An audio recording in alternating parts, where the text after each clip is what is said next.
and found a way to get us across the finish line. And so, obviously that's a really good defensive line, and I thought they did a good job of keep battling the entire game. It looks like Le'Veon's going to play a bigger part in what's going on here now because of Clyde's injury. How do you feel like he's fit in during the first, 6-8 weeks that he's been with the Chiefs?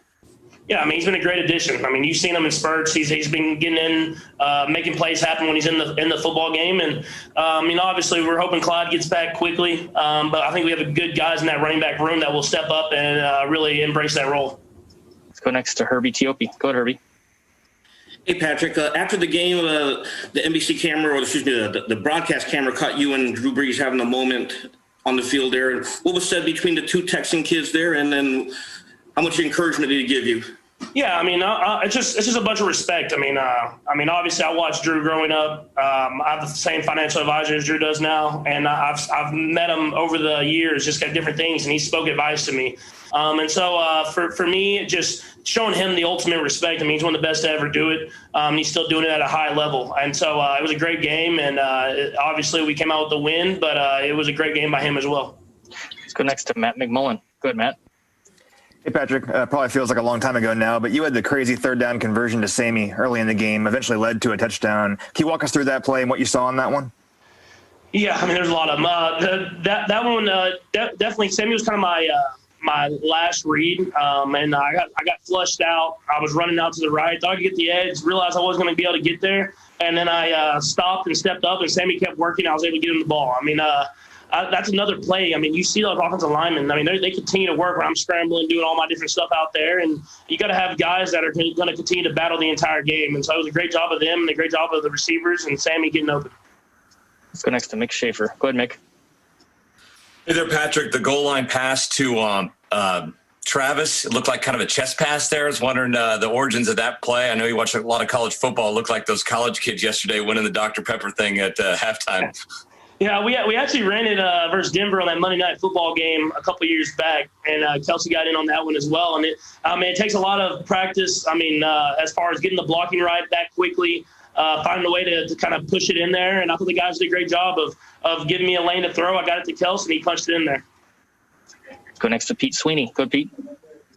Hey, Patrick, congrats on the win. We've seen in the past few weeks that rather than maybe like old school conventional football, rather than running it with the small lead, Andy's giving you the ball and says, go win the game. I know you have interactions like with the LeBron James, for example, but how much do you relish that trust and opportunity to go win it?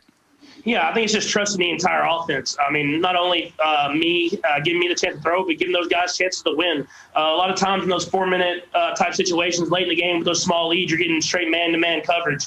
When they're bringing their linebackers up and trying to stop the run, we got to have guys win. And you see Travis win today, and you've seen guys win over the last few weeks. And so we got to be able to run the ball, obviously, and I thought we did a great job of that all game today, especially at the end there. And then whenever we get the opportunity to throw the ball, we got to execute. Got time for 3 quick ones, guys, starting with Blair. Go ahead, Blair. Hey, Patrick, 8-0 on the road this year could be the last road game you play for quite a while. What are the keys to this team winning away from Arrowhead? Yeah, it's a mentality. I think it's all mentality. You have to come in with the right mentality that you're going to fight. You know it's going to be a dogfight no matter where you're playing at. And we do a good job of that, of coming in with that mindset, knowing not everything's going to be pretty. You're not going to get exactly what you want every single play, but stepping up offense, defense, and special teams and coming together to find a way to win. Let's go next to Vahe Gregorian. Go ahead, Vahe. Hey, Patrick. Just by now, you guys have won, I think, the last 6 games by a total of 23 points. And I'm just wondering at what point that starts to feel like a habit that is a strength instead of feeling like you just wish you had a bigger cushion. I've always felt like it was a strength. You got to be able to win games in this league. That's it at the end of the day. It looks cool and it feels awesome to win by 20, 30 points. But when you have a team that can find a way to win with their offense, the defense, and special teams every single game and find a way to win no matter what the score is, those are the teams that make runs at the end of the year. We'll go last. Sam McDowell. Go ahead, Sam. Hey, Patrick. Just a couple weeks ago, we were talking about your red zone struggles. You guys scored on your first 4 trips to the red zone tonight. What stood out about your success there today? Yeah, it's just execution. Being able to run the ball and then executing. And I thought we did a good job of both of those in the red zone today. And when you play defense like that, there are going to be few opportunities, and you have to make sure you execute when you're down there. And so I thought the guys did a great job of executing the game plan. The coach, Bieniemy, and Coach Reed called great plays, and we ran the ball whenever we needed to. Thank you, Patrick. We appreciate the time. Thank you. Clyde got twisted up into the splits. Right now the x-rays are negative, but we'll just evaluate them as we go. Emmanuel Smith tweaked his hamstring. So that's kind of where we're at right now. The guys that didn't play, I bet you thinking about Rimmers with the stinger and or the back pain, that whole deal. And then Darwin Thompson was ill, so and then Damian Wilson knee contusion. So I thought all in all, this is a good football team that we played. We had ups and downs. We had opportunities. There were things where we were just off a tick or, on the offensive side. Defensively, I thought we played good football. The last drive, I'd exclude that for, we'd probably like to have a couple of those back. But I just felt like, all in all, we started the game fast defensively, and I thought we just bared down on them, and that was impressive, and it carried through really for the 3 quarters and most of the fourth. So I had asked the guys, talk to them just about the four good quarters of football, and when you're playing one of the top defenses in the league offensively, you got to bear down. Everything's not going to be pretty, and so you got to stay with it, trust each other, and go. So I thought we did nice there. Special teams, with the exception of D-Rob's fumble, I thought we did some good things. I mean, he has some good snaps on the offensive side, but probably shouldn't have handled that one right there. So 10 seconds left. So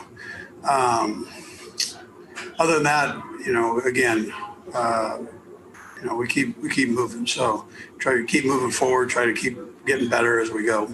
And the bottom line is we won the football game against a good football team. Sean does a heck of a job here. Time's yours. Let's go first to Sam Mellinger. Go ahead, Sam. Hey, Andy, you may have just referenced this when you kept saying bear down, but you guys are sort of famous for speed and talent and all those things. But I'm just wondering if that toughness that maybe we don't talk about enough, if you needed that to win this particular game. Yeah, I think so. I felt like that. Just a resiliency, I guess, a mental toughness, and where things just weren't going, whether it was drops or we weren't quite able. We had guys open down the field. We weren't quite able to get to them, and we got linemen playing in different spots and all those things, and not excuses. There's no excuses with it, but there's a point where you just have to bear down, and things are going to happen, and you got to go.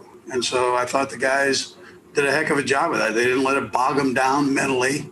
If they got beat, they got back on the horse and kept going, tried it again. So I appreciated that part, the fight there. Let's go next to Adam Teicher. Go ahead, Adam. Hey, Andy, you were talking about Clyde Edwards-Helaire a minute ago. Just wanted to see exactly what the injury was.